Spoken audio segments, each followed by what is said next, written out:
everyone. We have an exciting guest here today. Matt, I'm going to take a stab at pronouncing your last name because I have never officially asked you.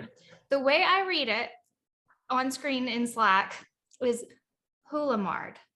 That's perfect. Oh my gosh. Yeah, you nailed it. Thank goodness. Okay, so we have Matt Houlemard from Recharge with us today. He is a tech partner manager. So we work with him a lot with ARPU. He is a former account manager. So basically his role has been to assist Recharge clients in being as successful as they possibly can with their subscription selling. So what we'll be talking about today is it kind of stems from a conversation that he and I had, which was very behind the scenes. And it was like, basically he was like, I have a list of things that I wish subscription sellers knew that they should be doing.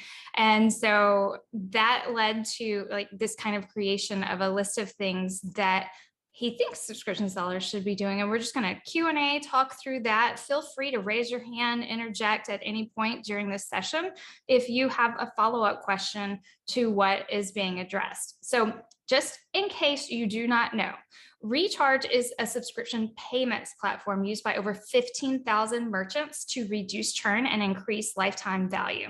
So Matt comes from a place where he has been helping customers who use subscription selling as like I don't know, anywhere from 50% to 100% of their business is their subscription sales, if that's an accurate interpretation I have.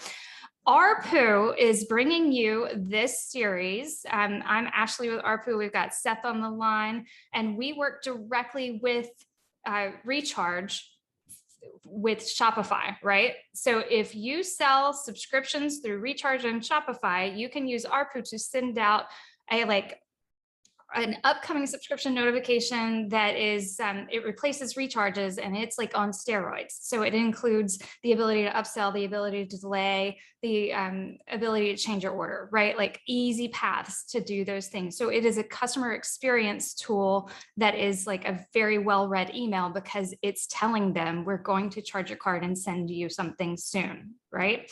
So without further ado, we've got the product stuff out of the way. Let's dive into the conversation. And first thing I'm going to ask you, Matt, is to just kind of introduce yourself and tell us how you got to where you are today. Yeah, sure. Thanks. I mean, first of all, I just want to say thank you for having me. It's an honor to be here. Yeah, so it's quite the story. So as you mentioned, I'm a technology partner manager here at Recharge. Prior to this role, when I first started here at Recharge, back when the pandemic started, I was an account manager. So that was quite the experience, helping a lot of our merchants get through a lot of different things that were going on in 2020.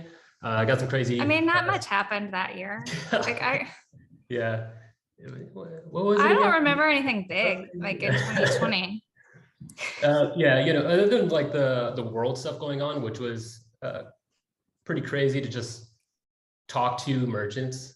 It's one thing to keep it like business, conversation going on, but a lot of like the stuff in 2020, you could see like spilling into the normal conversation. So that's kind of part of some of the things that I like to do is like build a relationship with people. It's like problem solving, helping people, and in the process, like building the relationships, and also, yeah, just learning a lot along the way. So did a lot of that during 2020. Prior to joining Recharge, I should also mention that I was on the acquisition side at another company. In the upsell world, I was helping them build their agency and technology partnership program. Before that, I was helping them start their success program, I guess you could say, that department. So have experience on the acquisition side, learned a lot about what merchants were doing at the time. This is like 2017, in terms of sending their customers down a funnel and what that would look like. The ultimate thing for a lot of people I was working with was the conversion, how to build an optimized funnel to get that conversion. Over time, this other app that I was working for also partnered with Recharge, and you started to see this like overlap where you have some merchants who aren't really focused on the retention side, they're more focused on the conversion side. And then you have these other types of merchants who are focused more on the relationship, the lifetime value, and what that looks like in terms of subscriptions. And then you can start to see subscriptions bubble up over the years. And then, you know, that's ultimately kind of like what got me to Recharge. I was just like, this aligns with my values of like who I am in terms of like building relationships. Yeah, just the experience through that whole process.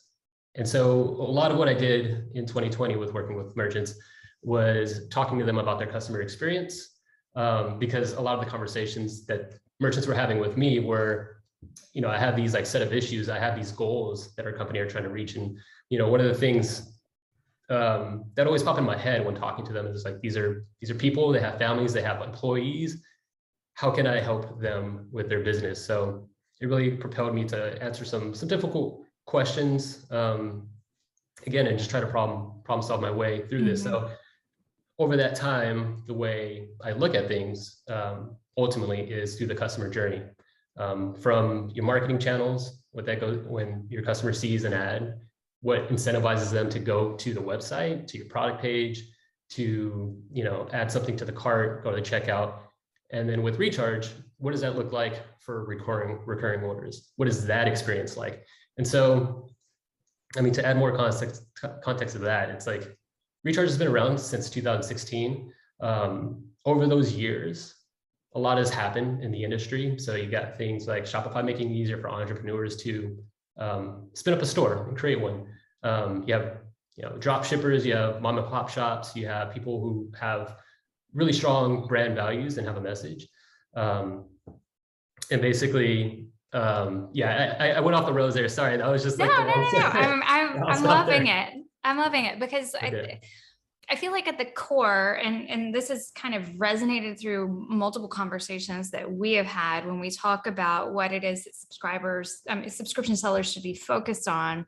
At the core of that, it feels like it's being human and getting in the mindset of the human on the subscription side, like the buyer and what they're thinking and how to create the best experiences for them and how to bring subscription into their life in a way that is like you are helping, like you are not saying like, what's in it for me? I'm selling you more stuff. It's what's in it for you. You bought this once, you like it. You might want to get this at a regular cadence because you have shown interest in buying it again. And we can offer you a reason to do that goes maybe beyond just a like financial incentive. So that can kind of lead into the first question, which is different companies do this in different ways, right? Some companies are like, we sell a subscription. Some companies sell a lot of standalone, and then you could subscribe to one of those things. Like I might buy hot sauce once, or I might buy hot sauce for a year because I love hot sauce, and my daughter does, and it terrifies me because I think she's 9 and she's carrying it across the kitchen all the time, and I think she's gonna break the bottle, right? Like she's very sloppy with her hot sauce, but she might need a monthly subscription to hot sauce when she is an adult. So my point being though is like, tell us some of the ways that you have seen be most successful in terms of introducing the fact that there is a subscription offer to the customer. Yeah, absolutely. Okay, so going back to the customer journey, right? And really quickly to touch on what you just said in terms of like the human empathetic aspect of it. Foundationally, the mindset you should have, or you should know, and Eli, one of your past guests on the show, he brought this up, is the difference between transactional and relational like selling. Essentially, transactional is just like, it's kind of like a utility. You just kind of sell something. You're not really thinking about, as a merchant, you're not really thinking about the merchant coming or the customer coming back. You're not really building a relationship. There is a difference with that and relational. You know, you are building a relationship with your brand or with your customer. Thinking about the long-term aspects, thinking about the additional value you're providing the customer. So that's like, when you have that in your head as a foundation, it kind of steers the rest of your customer journey and what you put in front of the customer. You know, thinking about the experience they're having going through the whole process. Is it a good experience? Is it a bad experience? You know, that's something you want to kind of like reconcile with how you feel your brand should be portrayed out there to the customer. And it's like inviting somebody to your house, you know, it's like, you want to just like come and go through, or do you want to like be hospitable and all that stuff? So that's just kind of start off with that foundational thought. Okay. Introducing subscriptions. So as most people are familiar with, the first thing they kind of see in terms of subscription for most brands that are just getting started is the subscribe and save option. Mm-hmm. So you go land on a website, you're interested in the product, you go to buy that product on the product page, there's a one-time option, and then there's the subscribe and save option. The subscribe and save widget, to start there, usually has a discount associated with the subscription. It incentivizes the customer to say like, sure, sign me up, you know. So that is like the entry point to subscriptions. Something that I want to raise that I've seen just working with a number of different merchants is that there are other factors to think about when setting up that subscribe and save widget and setting up your subscription program, being new to subscriptions. The long tail of it, when you look at your subscription program, once subscribers start to subscribe, one thing that is important is to look at the reasons for cancellations, like why people are leaving your subscription. So it's like, to start, you have to kind of look at the end, you know, and see like what is causing the hole in the ship, and plug it up, you know. So one of the things that would always come up, especially for newer brands to subscription, is that subscribers are canceling, right? Like they sign up for a subscription and then they cancel within the first order or two. Typically, there are certain reasons within that first like cadences. One of them being that they just didn't want the subscription, right? So that's one reason. And so you subscribed for the discount. Exactly. Right. Okay. Yep. So you can see where I'm going with this. So yeah, there, as a brand, you want to make sure that when subscribers are walking into that door, into that club, you could say, and that's another thing I'll touch on, is like the way you position the marketing aspect of your subscription program as like a club or a membership, as opposed to just like a subscription, you know. I mean, that's fine too. There's certain brands that can do really well with that in the way that their brand is set up. But what really helps reduce churn on the back end is surfacing your subscription program on your site and positioning in a way that incentivizes the customer to see value in that. So as a subscriber, you get a certain percentage off of this cool, product. As a subscriber, you get free shipping, or, there's certain incentives you can include in that subscription program, but also surfacing on that page. And a lot of brands, or I wouldn't say a lot, but there are certain brands out there that do this really well. Eli's brand, Olipop, does this really well. Big fan of them, actually. So I just got to drop that in there. They're killing the game. But yeah, just surfacing what the experience is going to be for that customer when they subscribe, and they're subscribing for the right reasons, not necessarily just to get a discount. So you'll see like how it works. Once you subscribe, you'll get this on a certain cadence every month. You have like free access for like the convenience of like managing your subscription, changing the order, adding stuff to it once you're a subscriber. And you can do that through your subscription portal, through your customer portal, essentially. So if anyone's not familiar, when you're a subscriber, you have a customer portal that allows you to manage your subscriptions. And there are different ways you can set up your customer portal that is most convenient for your subscribers, which is another thing that ties into the whole churn aspect of it. Is what we're finding right now is a lot of customers, or I should say subscribers at this point, are looking for convenience to manage their subscriptions. There's like nothing worse than causing points of like frustration for the customer. And going back to the customer journey, there are certain points along the way that you could address those in different ways with different tools, or just changing up different messaging.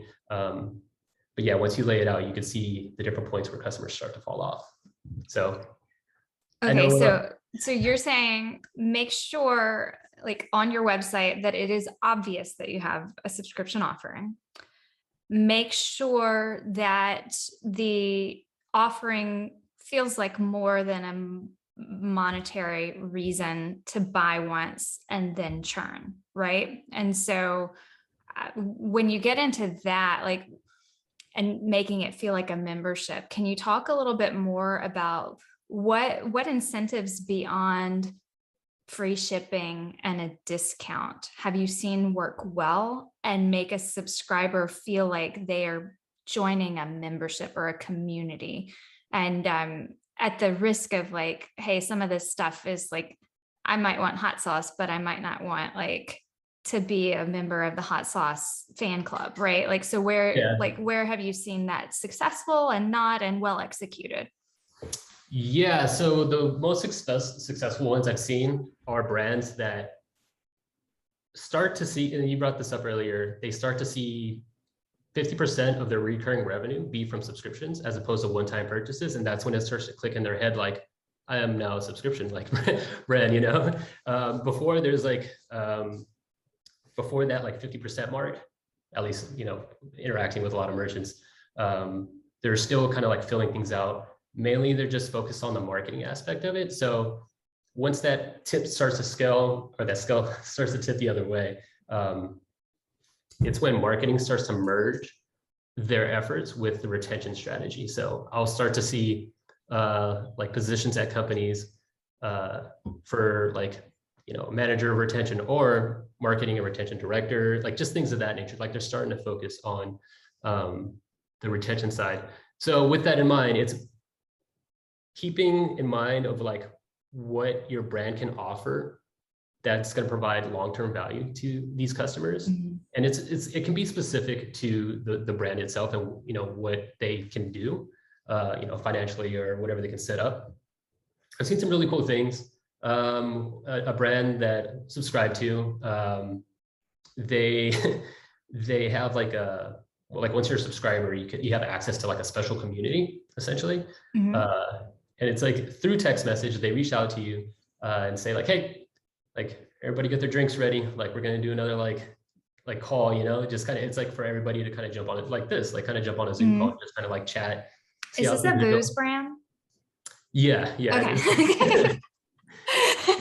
I needed context. I was like, we're not all drinking grape juice together, right?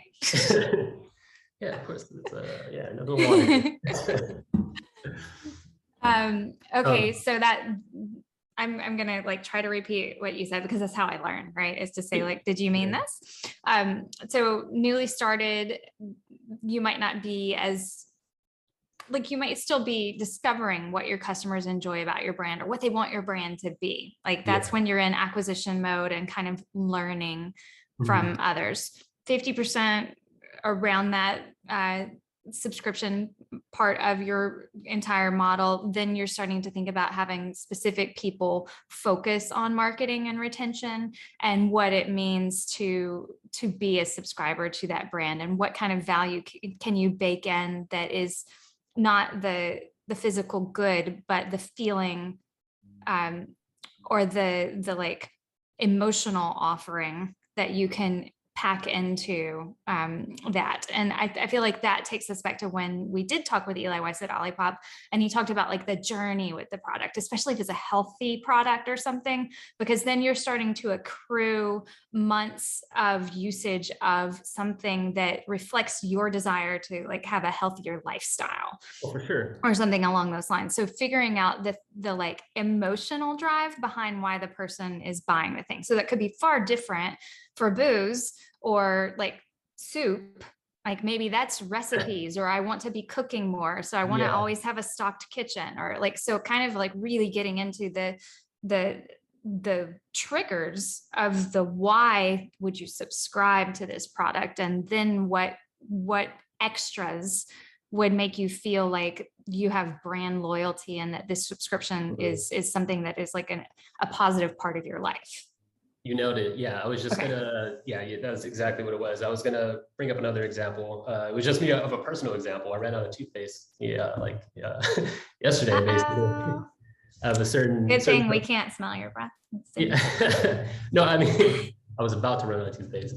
I saw that I was about to run out, and so I went to this subscription that I have, and it's a brand that I really like. They're trying to cut out plastic toothpaste tubes and use renewable subscriptions to kind of refill the toothpaste. We know them. Yeah. Actually, yeah, they use ARPU as well, and I've used ARPU on their through their emos on a couple of occasions. It works really well. So yeah, I jumped into my customer portal, and then I was like, okay, let me order another one. But at the same time, I saw that they launched a new product, and I did need that too. And so I refilled it, and yeah. But when I was like ordering the product, it was like a scent of like the Pacific Northwest, and I was like, damn, like I live in Portland, like that's me, like. So. Awesome. Okay, so that's like going beyond the subscribe and save, and really adding in some other value.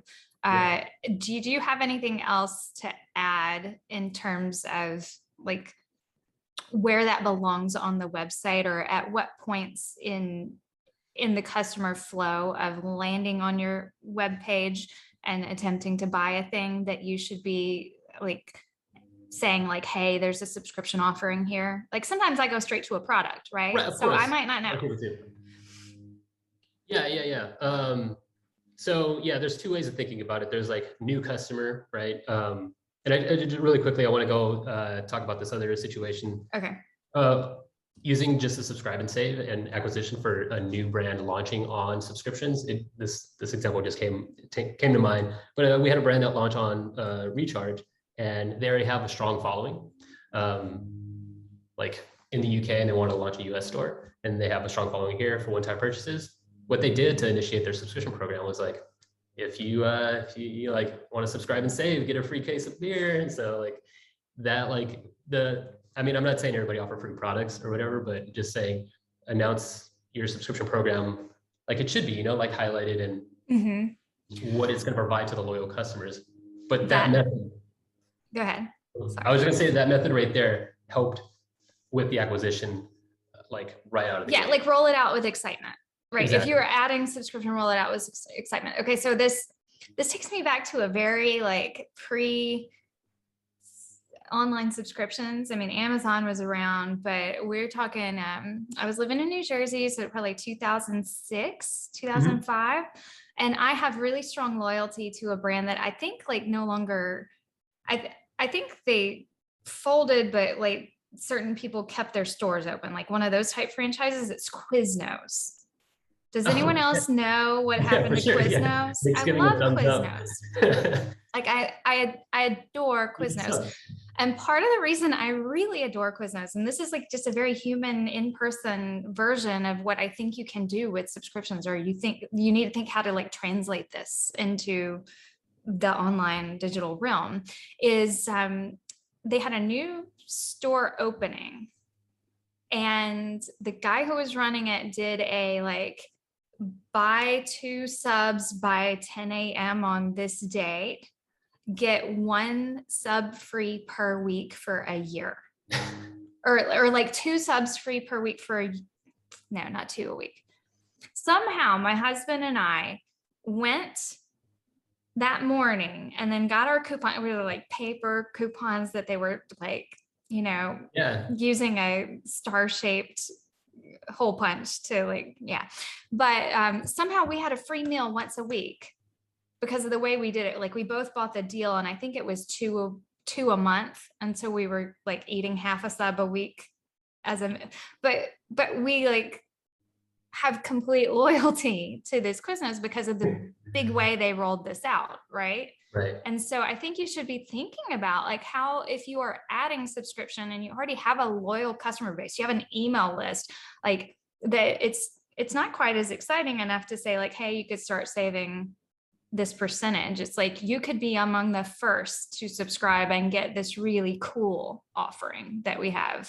Yeah. Or to be like on the list of people who get sent the new flavor to try just as a like part of your subscription. It's not we're going to send it for free or something. So being creative and making people feel like special because they hopped onto something when it was like an exciting time. Oh, for sure. Yeah. And that's just like highlighting the like the value of subscriptions and what it does. Like I just heard yesterday, I'm like a daily listener of NPR's Marketplace, and they just announced yesterday that Best Buy is doing like a membership program to like, if you're a member, you get access to exclusive deals. But that's a little bit outside of like our realm. We specialize in physical, like consumer goods, and so Yeah. I Yeah. won't derail the I conversation once too worked much. at circuitcity.com. Oh, nice. Okay. I did. I did copywriting for FireDog, which was the Geek Squad Yeah, the version. competitor. Yeah. I'm not going to say I'm the reason that the whole company went bankrupt, but things weren't going well. Right, yeah. But it was a fun experience because I was on like the very first SEO team. Oh, whoa. Okay. Oh yeah. I'm old. All right. So let's move on.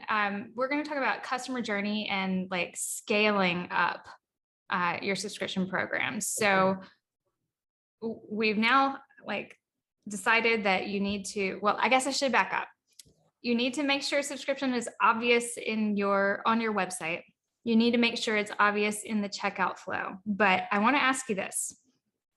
Where do you draw the line between obvious and annoying? Because I personally have like a little moment of anger when I'm default subscribed to something and I have to switch it to like, no, I just want to buy one. So what have you seen work well for sellers?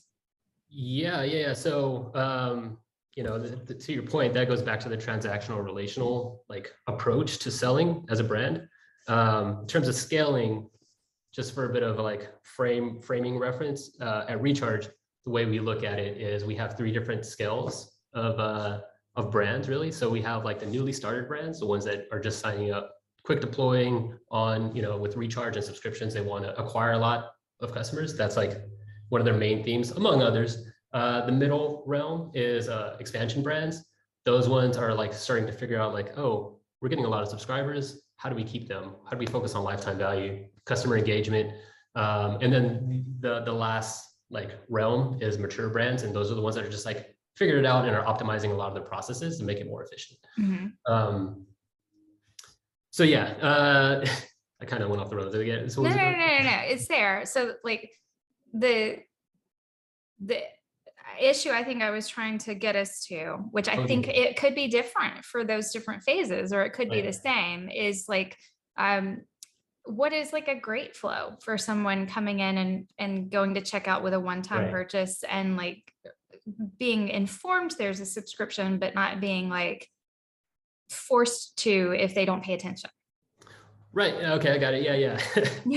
I remember like where I was getting at with that whole description. What we're finding out now, or we kind of knew all along, we had our hunches, but now we're having the data to kind of back this up. I'm pretty sure ARPU is probably experiencing some of this, but what a lot of subscribers are looking for, in addition to the alignment with the brands that they're buying from, is the convenience. So once they're on board with buying the product, subscribing to it, it's like the price of admission to this new club that they're in. Mm-hmm. And then so we start talking about the experience of being part of that club, right? So a couple of things happen right when a customer buys a product, especially if they're new. There's a lot of new information coming at them. So they just bought a product, like order confirmation email that's going to get sent, just like got to make sure that they're getting their order. Usually like typically a welcome email, welcoming them to the brand. Thanks for purchasing. And then for subscriptions, there is another email that you want to say like, thank you, you're now part of this special club. So if they miss that opportunity to look at the subscription program that's on the website, on the front end of the website, this is another opportunity to just make sure that gets in front of them. Just say, this is like our value prop. This is what makes you special as a subscriber. Now, as a subscriber, you have access to the customer portal, right? And so this step is like really crucial. And this is what I've seen a lot of brands just kind of overlook. And it's just something that, like everyone's busy just kind of like setting up emails, and there's like one person that controls all these different flows and stuff. So, and he or she has like a lot going on. So this is why when I would like have new accounts, I would do an audit of their customer flow. Just basically like lay it out with them and say, let's just go through the customer journey, show me what you have. There was a couple where they just weren't referencing the subscription program. They weren't referencing like any kind of thing to it. And on the other side of that, like the issue was that like customers are churning. Like what will happen if there's no like context? the customer like, okay, I subscribed and saved, got the discount, cool. And then they get an upcoming order email like a month later, whatever the cadence is, and they're like, what? Wait, what? You know, I don't want it yet, or you know, whatever the case may be. Let me go into like, let me change this. And then so if they miss that first email or indication, you know, they'll try to go log into their account, but you know, maybe they didn't create one. And so it just starts creating these situations that you can avoid through just some, you know, shepherding through that customer journey post purchase. And so, yeah, that's like the one main like crucial point I like to like emphasize. And then from there, there's a lot of other tools you can do, ways to connect with the subscriber. There's like, you know, email, SMS, and, you know, just thinking about your subscribers as a returning customer to their site. So you treat them a little bit differently. Yeah. So I've seen something interesting lately, and I think you and I have kind of talked about this, and it all has to do with maybe even just the tone you're taking as the brand with the subscriber, which is you could either be like matter of fact, like these are the details, the crucial details, right? Yeah. Or you can be almost curious. Like, are you liking this? Like more conversational, more like, especially when someone has started a subscription, I think it feels good to them to feel very in control of that subscription and to know exactly where to go if they want to change it, kind of thing. So I feel like brands who go to the effort to create a tone that is more than matter of fact, but is very like, in all of their communications, there's a clear path for you to control what you are being sent, when and how, like that actually creates a trust with the buyer, because they don't feel like you got my name, you got my credit card, now you're just going to continue charging me and make it really hard for me to cancel. You know, instead it's like, here is what you ordered. Would you like to change that order? Like, what would you like to switch to another flavor? Would you like to do this thing? Like, so I feel like brands that like prioritize helping their customer feel like they're in the driver's seat are going to win over brands that make them feel very out of control and like they have to call customer service to get this thing adjusted. Right. Yeah. Yeah. I mean, to your point, it's, yeah, post-purchase experience, there's like, you got to know your ideal customer persona, really, right? You got to know who you're like talking to, and the way that aligns. Oh, okay, just got a little 10-minute warning. So you have to like know your. I don't know if I was supposed to say that out loud, but yeah, you're fine. Thanks, Ed. He was saying, if you have a question, you better put it in the chat in the next 10 minutes. That's what he was saying. Cool. Yeah. So looking at different brands, you know, they can talk to their customers differently. And, you know, one of my old accounts that I happily like talk about them, they're called Clearly Filtered, and they do like water filters. They're amazing. They care a lot about water and like the purity of it and what you're drinking in your different cities.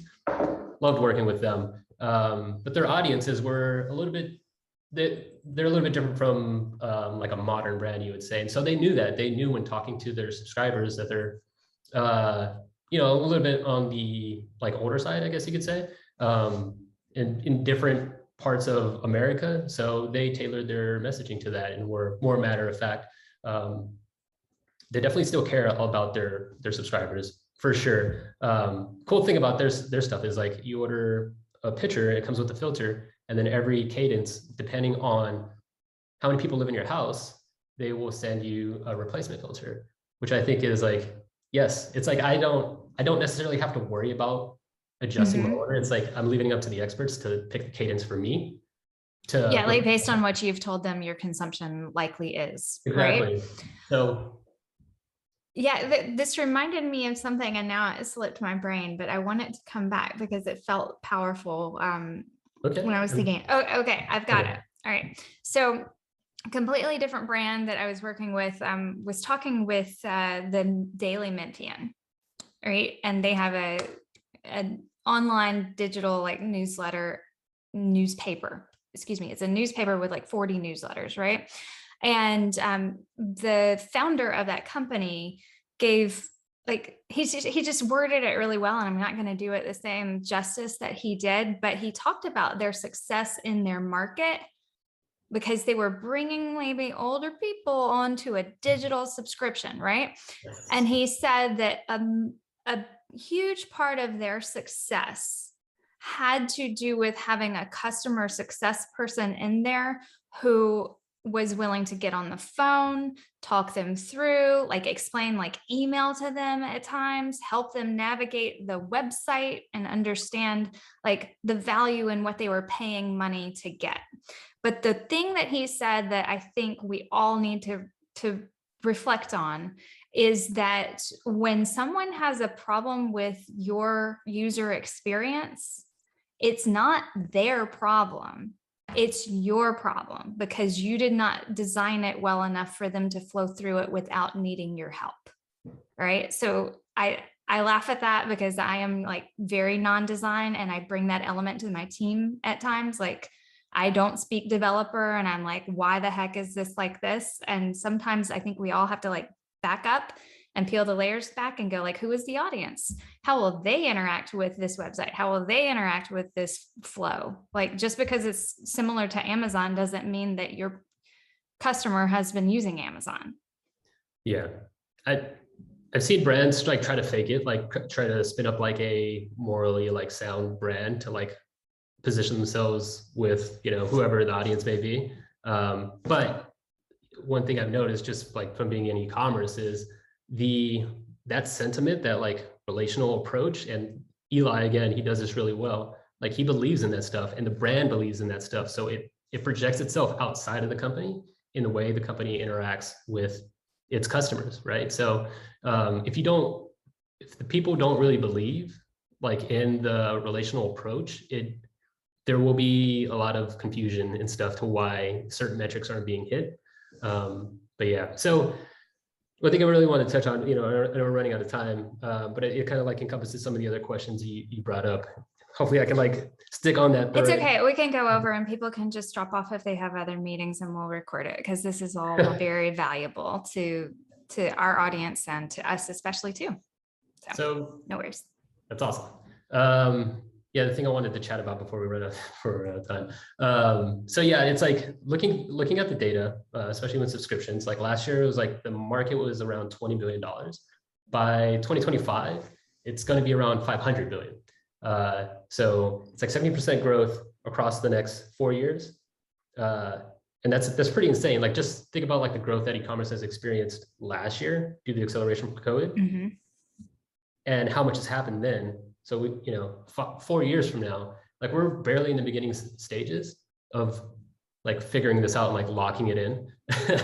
Recharge has been around doing this for a while. So, you know, we understand the whole relational experience of subscriptions, and, you know, we'll continue to build. But in thinking about other factors that are going to come up during that time, and you got things like, especially on the acquisition side, with Facebook not being able to like, you know, confidently track the numbers from there to brands. I know you're kind of laughing about it because it's a thing, right? So that goes into the idea of like zero and first party data. Mm-hmm.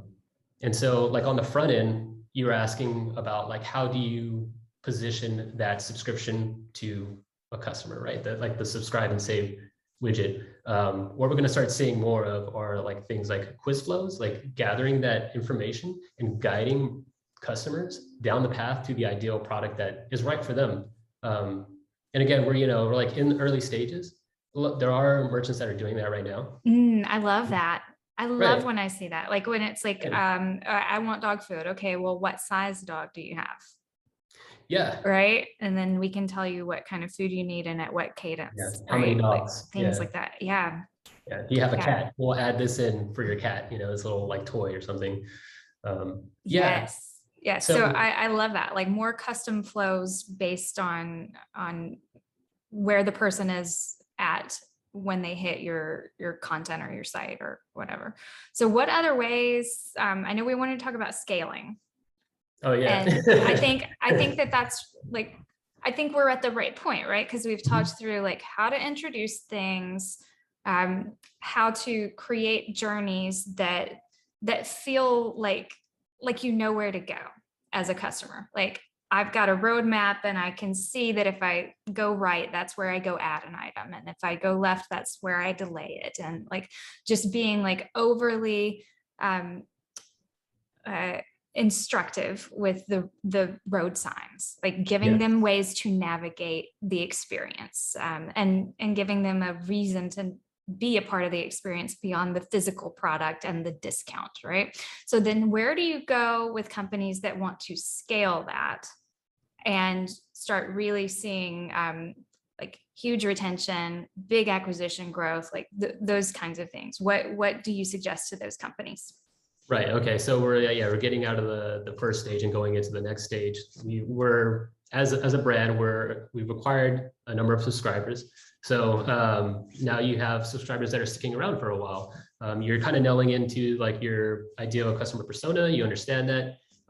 There are like tools you can implement to tap into that. And essentially it's referrals. You know, you can implement a referral program into your subscription audience and say like, hey, you know, it's like this also like it's a method for acquisition because you're allowing your loyal customers to scream from the mountaintops about the product that they're using. So that helps on one end. And then on the loyalty side, you're rewarding them for something that they were going to do anyway.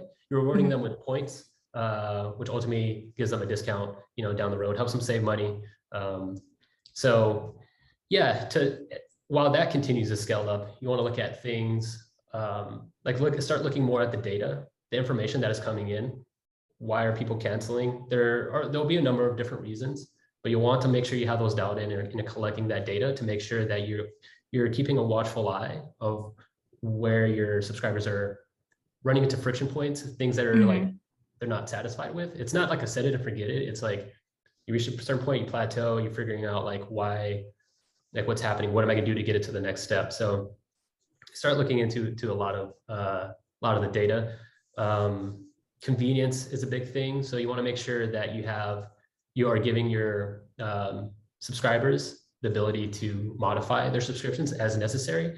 Over time, especially people that have been subscribed for a really long time, they might get product fatigue and they're like, okay, like I want to try something new. So, you know, whether it's in your customer portal, through email, through SMS, whatever the case may be, you want to make sure that you're meeting your customers where they are, as opposed to them like getting a notification, scrambling, trying to find how to get back into their customer portal. You want to make sure that it's just like as seamless as possible for them to do that stuff. And then go back to the data again, once you implemented the different actions. And you could start to see, I mean, I've done it before with other merchants, looking at least in Recharge, in our analytics section, you have a section where you can look at actions and see the customers that did take action, the customers that didn't, see how that impacted customer lifetime value, average order value.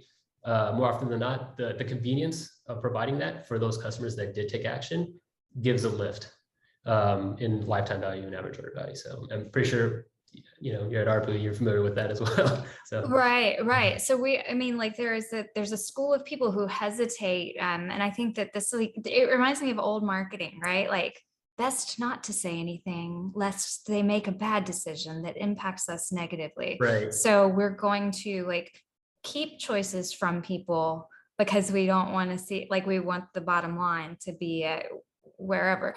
And I think like most oftentimes what we see is the more power you give someone, the ability to upsell or to buy another thing, or like the transactional offering tends to offset the other side of the scale, which is like the ease of delay or the ease of cancellation, right? Yeah. Because if you are hiding the ability to alter or to cancel, if you're making that harder, really, you're just prolonging it until after the next charge, which is kind of got like an unethical, toxic feel to it at the end of the day. If like that's why you're not giving people an option, is because you want one more round, which is not to say that like you might be under pressure that you can't control, that keeps you from offering what you know, like is the good experience. But in terms of scaling things like that and automating, where should people be looking? Like, what we talked with Nicola about the core metrics, and I think like he did discuss churn and reactivation. Seth, what was the third one? I'm like lost my mind right now. Opt-in rate, or no, opt-in was first. The upgrade and downgrade. Upgrade and downgrade, right? And so when you start digging into that data, like, is that what it's telling you, is that recharge users who are giving more options are seeing more people stick around longer or higher ACVs or things along those lines? It's not necessarily options. It's more of the convenience that the subscriber has to access their subscriptions and modify it. You know, going back along the way, that now that they're educated on that they are part of this membership or club of, you know, subscriptions. Yeah, they just need to know that they can easily adjust their subscription if they want to downsell, upsell to a different product, try something else.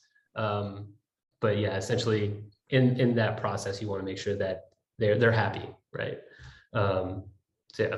Happy enough to go tell other people about you, right? And how great the experience was as a subscriber product. Okay, so we went a little long this time. I asked a bunch of questions. I didn't see anyone interrupt with any, but I highly, highly encourage you, if you do have questions, to raise your hand or tell Seth or drop it in the chat. Seth, has anybody come to you privately that I haven't seen and said, like, ask this question for me? I haven't gotten anything yet, but there's still time. Okay. And big props to Seth for handling this. Last time while I was out of town, he did an amazing job. I'm almost like, maybe I should hand it over and not do this anymore.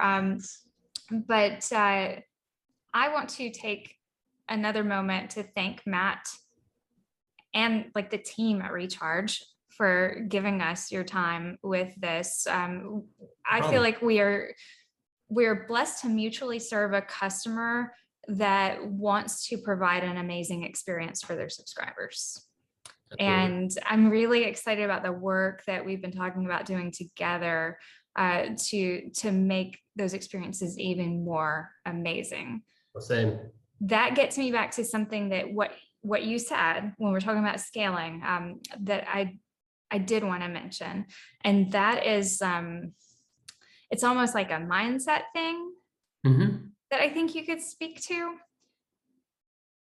And this is not going to come across as a question, but more of a conversation. Like, I'm going to say it and get your opinion on it. But my thought is that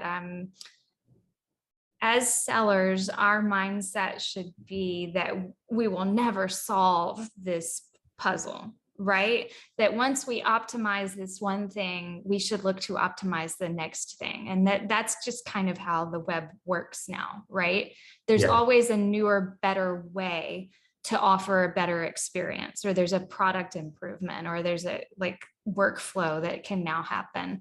So what would you say to people who like are super eager to like set a thing and forget it? Like, do you run into that? Yeah, no, I have before. Yeah, and most of the time it's just talking to them just on like a personal level, just like you put kind of the actual like business approach aside and just get to know them, who they are, and just talk about their relationships and talk about like kind of related to how they treat other people. You know, it's like, even though you have a business or, you know, you're operating for this brand that is interacting with customers who are out there, you know, and in e-commerce, a lot of it seems to just be numbers. You know, you're looking at the bottom line of dollars and all that stuff, but you have to understand that those are actually people. And those people are making decisions based off of what you decided to put them through. So it's more of thinking about just being empathetic towards your customers. Like, you created this amazing brand, you're offering value to people out there at scale.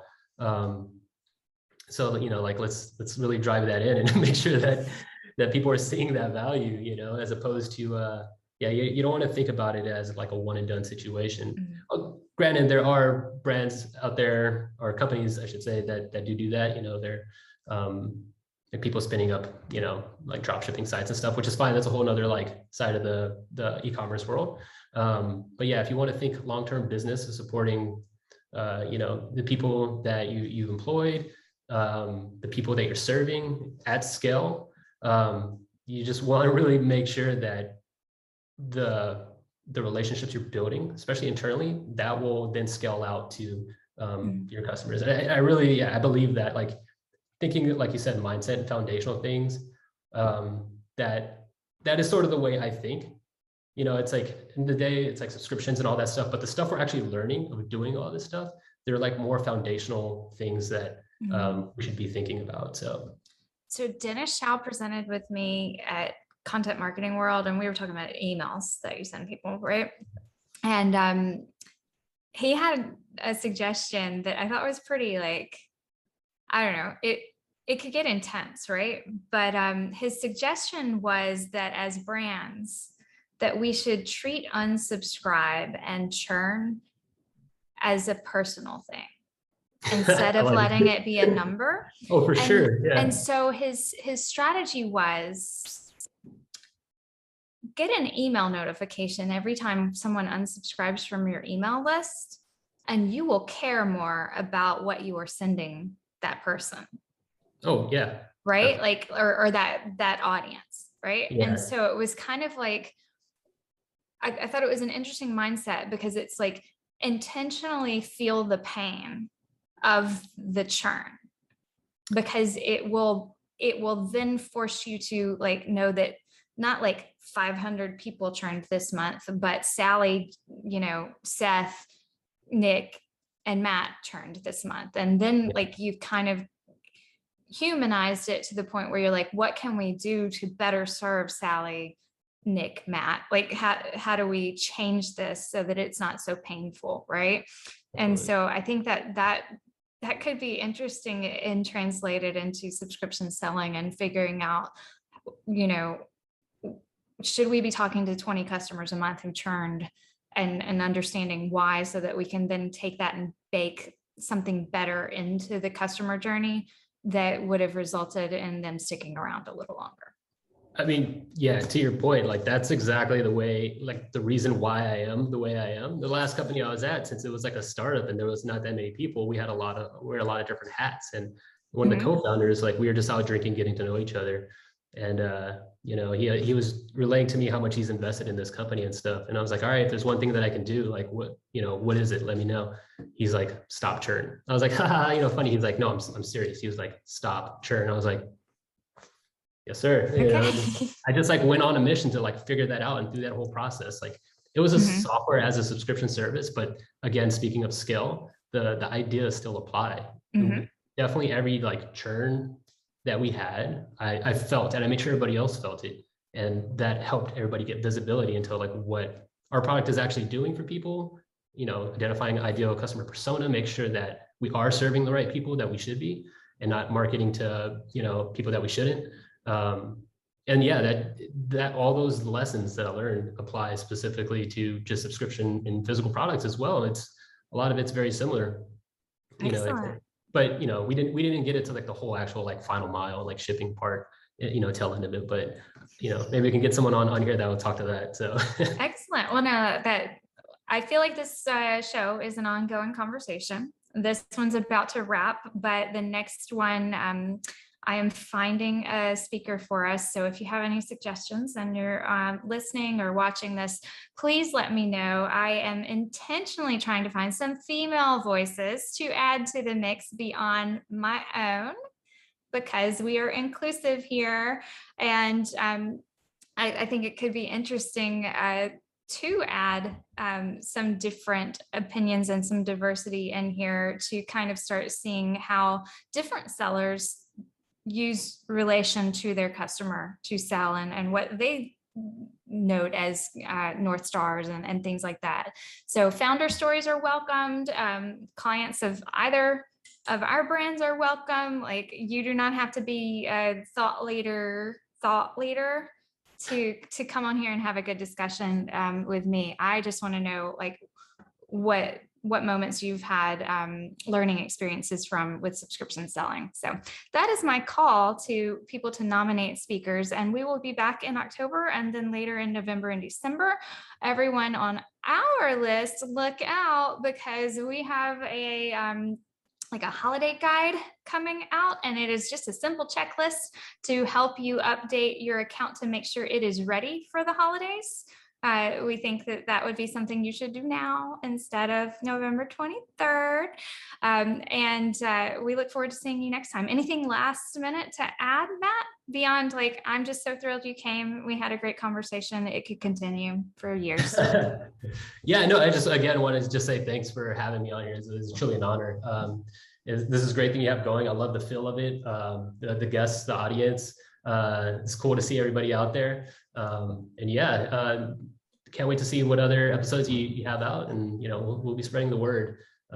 If anybody needs a follow-up link on like subscriptions and stuff, we coincidentally just put a blog out like 2 weeks ago.